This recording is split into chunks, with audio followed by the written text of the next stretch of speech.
বসন্ত উৎসব, সেই উপলক্ষে হার্দিক অভিনন্দন ও শুভেচ্ছা জানাচ্ছি।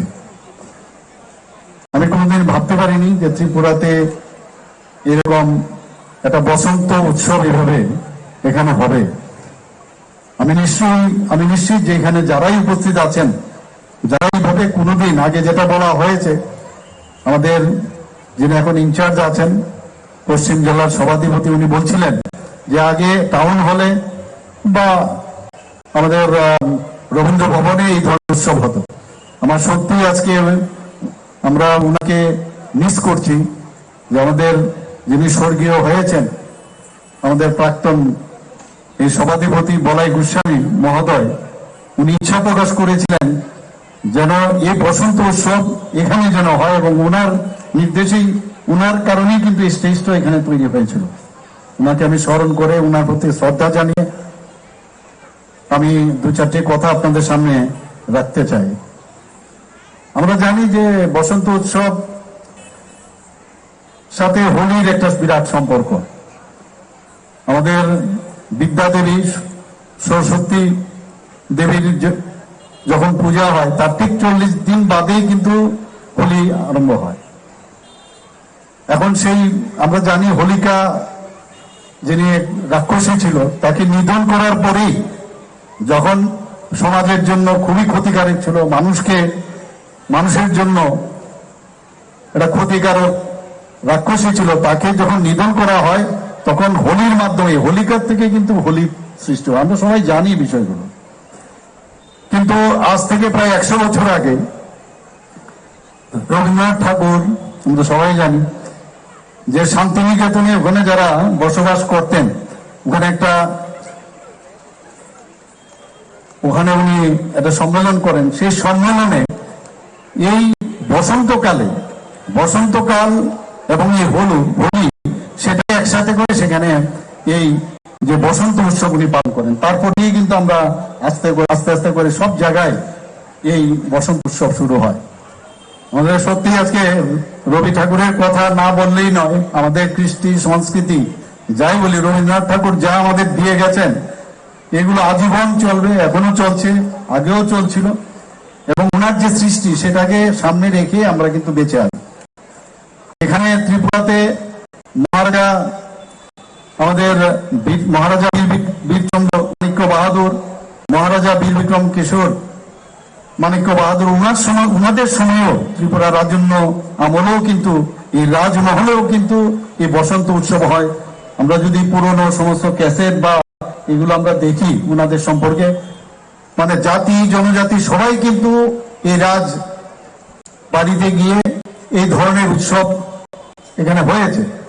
শুধু তাই নয়, উনাদের যে লেখা, উনাদের যে গান রচিত, এই রাজাদের মহারাজাদের যে রচিত সে ককবরক গান, সেটা কিন্তু এখনো ত্রিপুরাতে তখনও হয়েছে। গ্রামে গঞ্জে এই যে বসন্ত উৎসব সেটা কিন্তু তখনও হয়েছে, হোলি উৎসব করেছে, এবং সেইগুলো কিন্তু আমাদের ইতিহাস, এবং সেইগুলো আমাদের ভুললে চলবে না কোনো অবস্থায়। ত্রিপুরা সরকার আমরা চেষ্টা করছি। আমরা আগে দেখতাম যখন এই হোলি যখন হতো, যখন আমরা ধর্মনগর থেকে আসতাম ছোটবেলায় একদম, তখন দেখতাম রাস্তায় রাস্তায় এই আমাদের জনজাতি যারা আছে, বিশেষ করে মণিপুরীদের মধ্যে আমরা দেখতাম যে এই রং খেলাকে নিয়ে ওরা মাতোয়ারা ছিল। তো ওই যে মিউজিক, সেই মিউজিকটা কিন্তু অনেকটা মিস করি আমরা। আমাদের ত্রিপুরা তো এখন, এবার আমি দেখেছি হোলির সময় আমি বেরিয়েছিলাম বহু জায়গায়, সেখানেও কিন্তু মানুষ উৎসবের আকারে কিন্তু এটাকে ওরা পালন করেছে। কিন্তু এই উৎসব পালনের মধ্যে আমাদের যে কৃষ্টি সংস্কৃতি পরম্পরা, সেটাকে ধরে রাখা খুবই প্রয়োজন। এটার মধ্যে কোনো অবস্থায় অপসংস্কৃতি যাতে কোনো অবস্থায় না ঢুকে। এবং এই ধরনের আয়োজনে আজকে কিন্তু এত ভালো লাগলো যে আমরা সত্যি এখানে জনজাতি যারা, আমার ছেলে মেয়েরা এসছে, আমাদের বাঙালিরাও এখানে এসছে, মণিপুরীরাও এসছেন। এই যে আমাদের একটা মিশ্র একটা মানে সংস্কৃতি, সেটা এতদিন ধরে চলে আসছে, সেটা আগামী দিনও চলবে। সেটা কিন্তু আজকে এখানে দেখলে বোঝা যায় যে আমাদের ফিউচার স্টিল ব্রাইট, আমাদের নেক্সট জেনারেশন এর থেকেও আরো ভালো করবে। এবার যেমন আমরা ওপেন জায়গায় আমরা করলাম, সেটা আগামী দিন আরো ভালো হবে। এখানে এই যে ঋতু, বসন্ত ঋতুতে কুকিলের আওয়াজ, এটা তো আমরা তখনই বুঝি যে বসন্তকাল এসছে। সব ঋতুর মধ্যে কিন্তু এই বসন্ত ঋতুর সবচেয়ে আমরা বলি যে মানে এটাকে king of the all the ঋতু, 6টা ঋতুর মধ্যে কিং আমরা যদি বলি। এবং এই ঋতুতে রবীন্দ্রনাথ যেভাবে বলেছে যে দৌড় খুলতে হবে, যারা ঘরের ভিতরে আছে সবাই বেরিয়ে এসো, তোমার মনের যে এতদিন ঘরে বসেছিলে, বিশেষ করে যারা আমাদের মায়েরা বোনেরা আছেন, তোমরা বেরিয়ে এসো, এসে সমস্ত পৃথিবীতে উজাড় করে দাও তোমার আনন্দ, তোমার উৎসাহ, তোমার চিন্তা ভাবনা, সেগুলো উজাড় করে দাও। এই যে মানসিকতা, সেই মানসিকতা আমাদের রবীন্দ্রনাথ ঠাকুর আমাদের ইনস্টিল করেছে আমাদের মাথার মধ্যে, সেইগুলো আবার পুনরুদ্ধার আমাদের করতে হবে। আমাদের রাজন্য আমলও এই জিনিসগুলো রেখে রবীন্দ্রনাথ ঠাকুর এখানে 7-7 এসছে ত্রিপুরাতে। এমনিতে একটা কালচারের উপর ভিত্তি করে রবীন্দ্রনাথ ঠাকুরকে এর জন্যই বারবার এখানে আনতো। তৎকালীন সময়ে মহারাজাদের যেভাবে মানে রবীন্দ্রনাথ ঠাকুর ওনাদেরকে যেভাবে সম্মান করতেন, তদ্রুপ ওনারও রবীন্দ্রনাথ ঠাকুরকে সম্মান দিয়েছেন। সেই জায়গায় দাঁড়িয়ে আমরা কি দেখতাম, পূর্বতন সরকার এই মহারাজাদের নামই যাতে কেউ না নিতে পারে সেই ব্যবস্থা করেছে। আমাদের সরকার আসার পর মহারাজাদের, বিশেষ করে জনজাতিদের যেভাবে আমরা সম্মান দিতে চেষ্টা করেছি, এখানে রাজীববাবু বলেছেন যে এবারের যে বাজেট হলো, আমরা এই বাজেটের মধ্যে বিরাট একটা অংশ শুধু জনজাতিদের জন্য, আমরা তাদের উন্নয়নের জন্য রাস্তাঘাট, পড়াশোনা, এভরিথিং, ইনফ্রাস্ট্রাকচার ডেভেলপমেন্ট হোক, সব দিকে আমরা কিন্তু বিরাট একটা অঙ্ক তাদের জন্য আমরা রেখেছি। কেউ কাউকে বাদ দিয়ে হবে না, আমরা একসাথে চলবো। সেইভাবে এই যে মিশ্র যে সংস্কৃতি, আমি নিশ্চিত যে এখানে আগামী দিনে যে আমাদের সংস্কৃতি আছে, সেটা মণিপুরীদের সংস্কৃতি হোক, বাঙালিদেরই হোক, বা যারা জনজাতিরা আছেন তাদের অনেকগুলো সংস্কৃতি। আজকে আমরা কিন্তু নিজেদের, আমরা অনেক সময় আমি বলি যে আমরা কিন্তু মোমবাতির নিচটাই সবচেয়ে বেশি অন্ধকার, আলো দেই ঠিকই, কিন্তু আমরাই আমাদেরকে জানি না। ত্রিপুরার মানুষ অনেকে জানে না যে ত্রিপুরার সংস্কৃতি এত মানে সমৃদ্ধ, যেটা আমরা নিজেরাই সেটাকে আমরা বুঝতে চেষ্টা করি না। সেটাকে আমাদের বুঝতে হবে নিজে, তাহলে নিজেও গর্ববোধ করবেন যখন বাইরে যাবেন বা যখন বাইরের মানুষের সাথে কথা বলবেন। You should be proud of our culture, এটা বলা দরকার আমাদের। আমরা এটা নিজেরাই বুঝতে, আগে বোঝার চেষ্টা করুন। আমি নিশ্চিত এখানে বহু লোক ত্রিপুরাকে ভালোভাবে চিনেও না, যায়ও না, আগরতলায় থাকলো বা যে যে জায়গায় আছে বাস এতটুকু। এখান থেকে কেউ যাবে ওই মরিশাস যাবে, থাইল্যান্ড যাবে। আরে আগে তো ত্রিপুরাকে খুঁজো, ত্রিপুরার মধ্যে অনেক জায়গা আছে যেখানে কোনো অংশে ত্রিপুরার মানে দর্শনীয় জায়গা সব। তা আগে নিজেকে চিনা, অর্থাৎ নিজের যে চিন্তা ভাবনা, সেটা নিজেকে চিনার মধ্যে যে আনন্দ, সেটা যেমন ব্যক্তিগতভাবেও হয়, রাজ্যের ভাবেও সেটা সেরকম। আপনাদের বুঝতে হবে যে এই ত্রিপুরাকে কারা সামনের দিকে এগিয়ে নিয়ে যাবে, এই দেশকে কে এগিয়ে নিয়ে যাচ্ছে। আজকে প্রধানমন্ত্রী নরেন্দ্র মোদীজি যেভাবে দেশকে এগিয়ে নিয়ে যাচ্ছে, সেটাকে বুঝতে হবে আপনাদের। এখানে কোনো আর মানে কিন্তু পরন্তু থাকার কোনো কথা নয়। বারবার মাননীয় প্রধানমন্ত্রীজি যেভাবে দেশকে সুরক্ষিত রাখছেন, আজকে দেশের ইনফ্রাস্ট্রাকচার ডেভেলপমেন্ট করছেন, 11তম অর্থনৈতিক যে পজিশন, সেখান থেকে আগামী দিনে উনি চাইছেন যে 2000 মানে আমাদের 3rd পজিশনে আনার। এদিকে অর্থনৈতিকভাবে সুরক্ষার ক্ষেত্রেই বলুন, আমাদের সোশিও ইকোনমিক্যাল স্ট্যাটাসই বলুন, গরিব, এতদিন ধরে আমরা গরিব মানুষদের জন্য আমরা অনেক সরকার দেখেছি, গরিবের জন্য মায়া কান্না, সেই কুম্ভীর আশ্রম আমরা দেখেছি। কিন্তু সত্যিকারের অর্থে মাননীয় প্রধানমন্ত্রীজি যেভাবে প্রতিটা প্রকল্প, যা প্রকল্প হয় সবকটা প্রকল্পই দেখা যায় গরিব মানুষ, আম জনতার জন্য করেছেন। কারণ উনি একটা চাইওয়ালা ফ্যামিলির থেকে উনি এসছেন, আমরা সবাই জানেন। এবং উনি জানেন গরিবই কি, আমরা এগুলো আগে বুঝতাম না। উনি সেটাও বলছেন না শুধু গরিবেরই খালি উন্নয়ন হোক, সমস্ত খেটে খাওয়া মানুষ, সে কৃষক হোক, আমাদের গ্রামের যুবক হোক, মহিলা হোক, সবার উন্নতি উনি চান। তো এই ধরনের মানসিকতা কিন্তু আগে আমরা দেখতাম না, এবং একটা ডিভাইড অ্যান্ড পলিসি করে এই চেয়ারের উদ্দেশ্যে যা খুশি তাই বলার আমরা দেখছি। আমরা দেখি যে কংগ্রেসের সময় একই অবস্থা, ইউপিএ এর সময় একই ঘটনা। মানে আমাদের আজকে সুরক্ষা দিকে যদি আমরা চিন্তা করি, আমাদের হাজার হাজার বর্গ কিলোমিটার আজকে চাইনা আমাদের নিয়ে গেছে। তৎকালীন সময়ে কোনো চিন্তা নেই, পাকিস্তান থেকে এসে আমাদের ভারতবর্ষে আমাদের পার্লামেন্টে অ্যাটাক করেছে, আমাদের সোলজারদের গলা কেটে ফেলতো, আবার এখানেই ফেলে যেত। বোম্বের ঘটনা আপনারা জানেন, কথায় কথায় নর্থ ইস্টের অবস্থা কি ছিল। আজকে রাজীব বাবু বলছেন যে এখানে শান্তি প্রতিষ্ঠিত হয়েছে, নিশ্চয়ই হয়েছে, কিন্তু এটা কার জন্য হয়েছে? নর্থ ইস্টে আগে আমরা যেতাম, তখনই মনে হতো যে কি জানি হবে, সেখানে রেলওয়ে স্টেশনে হোক, রাস্তায় হোক, কখন যে বোম ব্লাস্ট করবে নোবডি নিউ। সেই জায়গায় প্রধানমন্ত্রী 2014-তে আসার পর বলছে অ্যাক্ট ইস্ট পলিসি। অটলজি বলছিলেন যে আমার নর্থ ইস্ট আমার দেখতে হবে, সেই জায়গায় উনি বলছেন যে অ্যাক্ট ইস্ট পলিসি। আজকে নর্থ ইস্টের শান্তি প্রায় 11 থেকে 12 রেকর্ড হয়েছে টেররিস্টদের সাথে, সেখানে আজকে শান্তি প্রতিষ্ঠিত হয়েছে। সেই রকম ভাবে ত্রিপুরাতেও 3টা থেকে 4টার মতো অ্যাকর্ড হয়েছে, আজকে আমাদের সাথে কথাবার্তা চলছে। সমস্ত টেররিস্টরা আজকে তাদের হাতিয়ার আমাদের সামনে, মাননীয় প্রধানমন্ত্রীজির সামনে, আমাদের যিনি স্বরাষ্ট্রমন্ত্রী আছেন অমিত শাহজির কাছে সারেন্ডার করেছে। এখানে এসে আমার মুখ্যমন্ত্রীর কাছে ওরা সারেন্ডার করেছে, আপনারা নিজেরা দেখেছেন। এই অ্যাকর্ডে আমরা বলতে পারি ত্রিপুরা এমন এক জায়গায় টেররিস্ট মুক্ত ত্রিপুরা আজকে আমরা দাবি করতে পারি। শান্তি যদি না থাকে কোনো অবস্থায় ডেভেলপমেন্ট হবে না। এখানে আমাদের বিধানসভা চলছে, সেই বিধানসভার মধ্যে আমাদের যে বাজেট সেখান থেকে পেশ হওয়ার পর অর্থমন্ত্রীজি পেশ করেছেন, সেটা পাশ হয়েছে গত পরশু দিন। আপনারা দেখেছেন যে কোনো অবস্থায় 32,000 কোটি টাকা আমাদের যে টার্গেট আমরা রেখেছি, এবং প্রতিবারই বাড়ছে। আগে 27,700 কোটি টাকা ছিল, সেই জায়গার মধ্যে আমাদের আরিতে রিভাইজ যে বাজেট সেখানে দেখা গেল সেটা 30,000 কোটি টাকা হয়েছে। অর্থাৎ আমাদের প্রবৃত্তিটা দেখুন কোন দিকে যাচ্ছে আমাদের বাজেটে। এমন সব বিশেষ জিনিসগুলো আমরা এইবার বাজেটে রেখেছি। যারা ইন্টেলেকচুয়ালি হ্যান্ডিক্যাপ, আমরা জানি ইন্টেলেকচুয়ালি যারা মানে বিকলাঙ্গ, তাদের সম্পর্কে কেউ চিন্তা ভাবনা করেনি।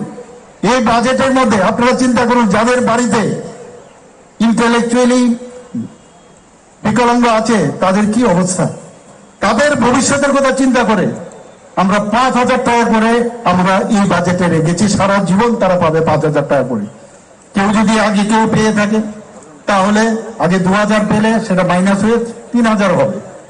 তাদের কথা চিন্তা করতে হবে, তাদের জন্য একটা পার্ক করার জন্য, যারা এই ধরনের ইন্টেলেকচুয়ালি রিটার্ডেড, যাতে গিয়ে এরকম একটা মনোরম পরিবেশে গিয়ে তাদের ইন্টেলেকচুয়াল টেস্টেড যারা মানে টিউটর, তাদের কাছে যেতে হবে। আমরা বললাম যে না, আমরা প্রতিটা মহকুমার মধ্যে এই ধরনের সেন্টার আমরা করব।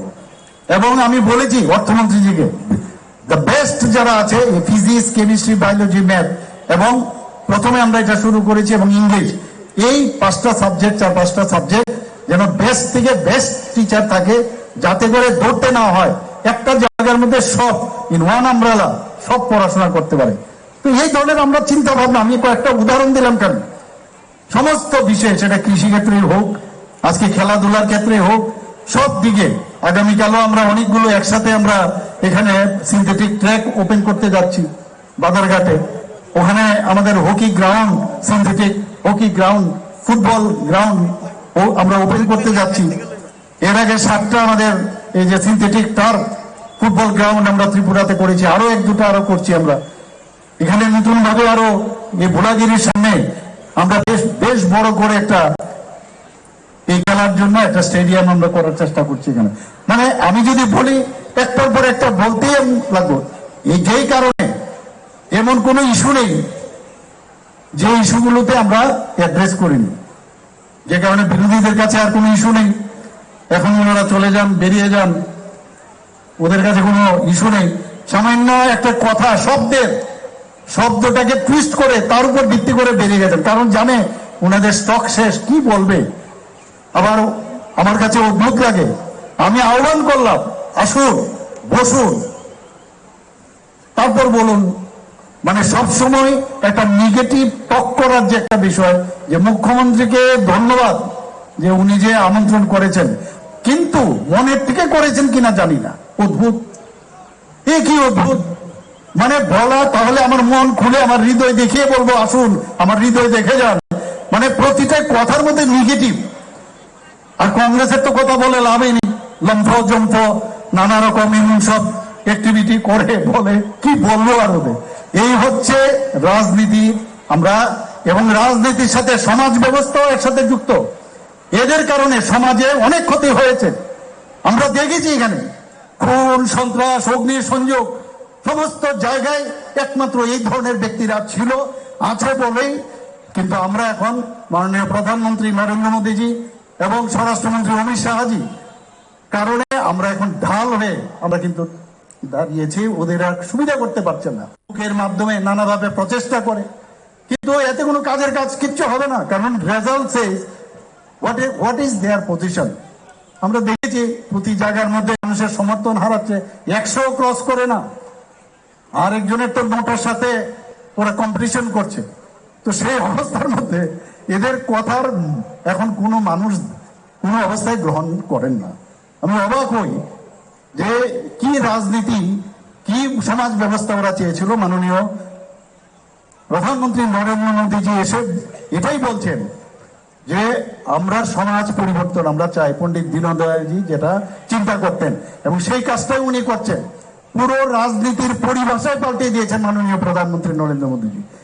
এবং মানুষ যে কারণে আস্থা আছে, একটা ট্রান্সপারেন্সির সরকার যাকে বলে, স্বচ্ছতার সরকার, সেইভাবে আমরাও স্বচ্ছতার সাথে চলছি এবং স্বচ্ছতার সাথে আমরা মানে কোনো অবস্থায় যে অস্বচ্ছতা আমরা কোনো অবস্থায় কম্প্রোমাইজ করব না, জিরো টলারেন্স।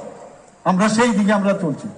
মাঝে মাঝে খবর আসে এইদিকে সেই হচ্ছে সেই হচ্ছে, গার্জিয়ান আছে কিনা দিস ইম্পর্টেন্ট, কোথাও সমস্যা হতেই পারে, কিন্তু তার পরিবর্তে আমরা কিছু করছি কিনা, শাসন ব্যবস্থা আছে কিনা। আজকে যদি বলি এখানে না কোনো, এখানে মারপিট হবে না, কোনো জায়গায় ডাকাতি হবে না, চুরি হবে না, এটা কি সম্ভব হবে? তাহলে তো মানে কোনো আমাদের থানাই দরকার নেই। হবে, কিন্তু কত পার্সেন্টেজ আমরা যাচ্ছি কিনা, পুলিশ যাচ্ছে কিনা, আমাদের কনভিকশন হচ্ছে কিনা। তাই সেই বিষয়গুলো আমাদের সরকার খুবই সংবেদনশীল। আমরা মহিলাদেরকে নিয়ে এত আমরা দেখি এখন 50% আমাদের যে পপুলেশন মহিলা, এবং তাদের ভবিষ্যৎ গড়ার লক্ষ্যে মহিলারা যদি সবসময়, আমাদের কেন্দ্রীয় নেতৃত্ব বারবার বলেন, মহিলারা যদি সশক্তি হয় তাহলে আমাদের সমাজ ব্যবস্থা হবে। আমরা যদি সেই বাজেটও আমরা উল্লেখ করেছি সেগুলো আমরা চাই। আগে কিন্তু আমরা দেখতাম না, এখন মহিলারা আসছে।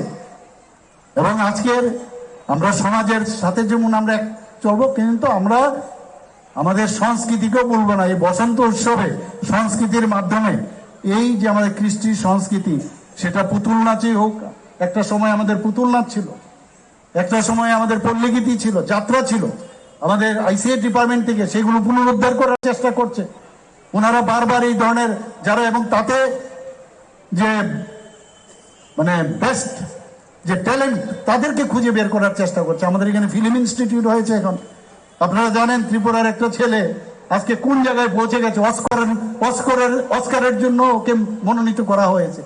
ওনাকে আমরা ডাইরেক্টর, এখানে আমরা ওনাকে এখানে আমরা অ্যাপয়েন্টমেন্ট দিয়েছি। এবার আইফাতে ও মানে বেস্ট রাইটার হিসাবে সে প্রাইজ পেয়েছে। তো ত্রিপুরার ট্যালেন্টের অভাব নেই, খুঁজে বের করতে হবে। আইসিএ ডিপার্টমেন্ট এই কাজগুলো করছে।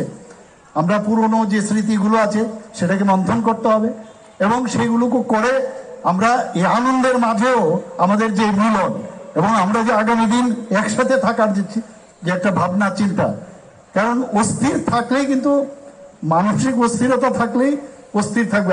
আজকে মন কি বাত অনুষ্ঠানে মাননীয় প্রধানমন্ত্রীজি বলছেন আমাদের ভারতবর্ষে নামটা আলাদা, কিন্তু উনার কাছে চিঠি দিয়েছেন এবং বিভিন্ন নামে চিঠি দিয়েছেন। উনি বলছেন এই যে চিঠিগুলো আমি পেয়েছি, এতে কিন্তু শুধু চিঠি পাওয়া না, এই যে মানে এর মধ্যে এত আমাদের ভারতবর্ষের মানুষ বিভিন্ন সংস্কৃতিতে বিশ্বাস করে, ইউনিটি ইন ডাইভার্সিটির পরিচয় সেটা হতে পান।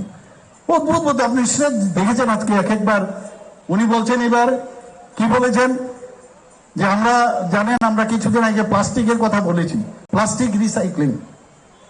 কিছুদিন আগে আমরা বিকে রোডের একটা রাস্তা টেস্টিং এর জন্য, সেখানে আমরা আরো কয়েকটা রাস্তার মধ্যে ট্রাই করছি, সেটা প্লাস্টিককে মিশিয়ে আমরা রাস্তা বানিয়েছি। তো উনি এবার বললেন যে ছোট ছোট যে কাপড় সেইগুলো ফেলবেন না আপনারা, সেটাও আমাদের ইকোনমিক্যাল যে একটা সাইক্লিং, সেটাও কিন্তু আমাদের লাভ হবে। এবং এরকম সুন্দর সুন্দর জিনিস, তো এটা কখন আসবে? এই ধরনের ব্যক্তিত্ব যখন আমরা পাবো এবং এত সুন্দর সুন্দর চিন্তা ভাবনা করেন। আমি আশা করি যে আজকের এই রাজ্যভিত্তিক যে বসন্ত উৎসব, আমি ধন্যবাদ দেব এই কমিটিকে এবং আমাদের ত্রিপুরা সরকারের লাইন ডিপার্টমেন্ট থেকে আরম্ভ করে আইসিএ ডিপার্টমেন্ট যেভাবে সহযোগিতা করেছে। আমি আগামী দিন বলবো যে এটাকে আরো বৃহৎ আকারে এটাকে প্রচার প্রসার আরো বেশি করে করতে হবে। মানুষের মনকে আরো একসাথে আমাদের একজন আরেকজনের কাছে নিয়ে আসতে হবে। আর রবীন্দ্রনাথ ঠাকুর বলেছেন, খুলো দৌড়, খুলো দৌড়, বেরিয়ে আসো সবাই, সবাই বেরিয়ে আসুন এবং মানুষের মতো আমরা মানুষ হয়ে যাতে বাঁচতে পারি, সে আশা রেখে আমার বক্তব্য শেষ করছি।